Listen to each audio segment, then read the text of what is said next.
Welcome to Soni Subbu vlogs. ఇవైతే potato pillows అంటారు కదండి, అవన్నమాట. అవి ఎలా చేయాలో చూసేసుకుందాం. ఫస్ట్ పొటాటోస్ని తీసుకొని వాటిని ఆఫ్ కింద కట్ చేసుకొని మనం ప్రెషర్ కుక్కర్లో పెట్టుకోవాలన్నమాట. వీటికి ఒక 3 విజిల్స్ బాగా వేయించి, అంటే ఉడికేలాగా చేసుకొని, విజిల్స్ అయినా పెట్టుకోవచ్చు, అది మీ ఇష్టం. లేదంటే మామూలుగా కూడా ఉడకబెట్టుకోవచ్చు.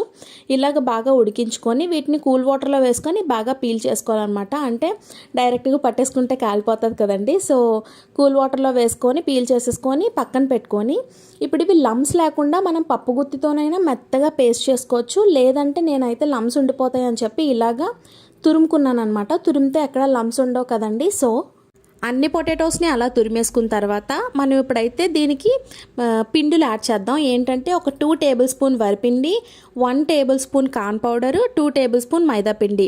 ఇవి వేసుకొని ఇప్పుడు స్పైసెస్ కోసం వేసుకుంటే గరం మసాలా వేసుకోవచ్చు, అది మీ ఇష్టం. అంటే మనకు మసాలా వద్దనుకుంటే స్కిప్ చేసేయచ్చు. ఇంకా పచ్చికారం, కొంచెం మిరియాల పొడి ఉంటే మాత్రం వేసుకోండి, చాలా బాగుంటుంది. ఇంకా సరిపడినంత ఉప్పు, ఇవన్నీ వేసుకొని బాగా చపాతీ పిండిలాగా చూపించిన విధంగా బాగా నీట్ చేసుకోవాలన్నమాట. బాగా చపాతీ పిండిలాగా చేసుకోవాలి. ఇప్పుడు దీన్ని మనం చిన్నప్పుడు ఆడుకునే వాళ్ళం కదండి. చపాతీ పిండి అమ్మ దగ్గర తీసుకొని ఇలాగా అంటే గచ్చుకు రాస్తూ పాములాగా ఆడుకునే వాళ్ళం కదా. అలా చేసుకొని నేను చూపించినట్టు ఫోర్క్తో ఇలాగా పిల్లోస్ లాగా రెడీ చేసుకోవాలన్నమాట. ఇవి రెడీ చేసుకునే లోపు మనం స్టవ్ మీద ప్యాన్ పెట్టి ఆయిల్ అయితే పోసుకొని హీట్ చేసుకుంటాము. ఆయిల్ అయితే బాగా గడమరిపోకూడదండి, మీడియంలోనే ఉండాలి.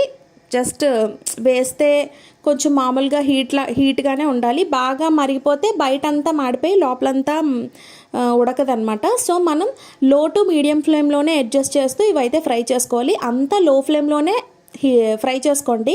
ఎప్పుడైతే మనకి బుడగలు రావడం ఆగిపోతుందో అప్పుడు మనం మీడియం ఫ్లేమ్లో పెట్టుకొని బాగా ఇలా గోల్డెన్ బ్రౌన్ వచ్చేంత వరకు ఫ్రై చేసుకోవాలి చూపించిన విధంగా. ఇంకా వీడియోని చూస్తూ లైక్ చేయకపోతే please do like, share and subscribe. చూసారు కదా ఎలాగా ఫ్రై అయ్యాయో, చక్కగా ఫ్రై అయిపోయాను అనమాట. ఇలా ఫ్రై చేసుకున్న వాటిని బయట తీసుకొని కెచప్లో ముంచుకొని తింటే చాలా టేస్టీగా ఉన్నాయండి ఈ పొటాటో పిల్లోస్ అయితే. ఇంకా నా వీడియోస్కి ఎవరైతే సపోర్ట్ చేస్తున్నారో వాళ్ళందరికీ చాలా చాలా థ్యాంక్స్ అండి. మీలో ఈ పొటాటో పిల్లోస్ ఎవరికి నచ్చాయో వాళ్ళు కామెంట్ సెక్షన్లో కామెంట్ చేయండి. ఇలాంటి స్నాక్స్ చాలా బెటర్ అండి బయట వాటికంటే. పిల్లలైతే పొటాటో కూడా చాలా ఇష్టంగా తింటారు కాబట్టి మనం ఇంట్లో ఈజీగా ఇలాంటి రెసిపీస్ని అయితే చేసేసి పెట్టొచ్చు. Bye bye.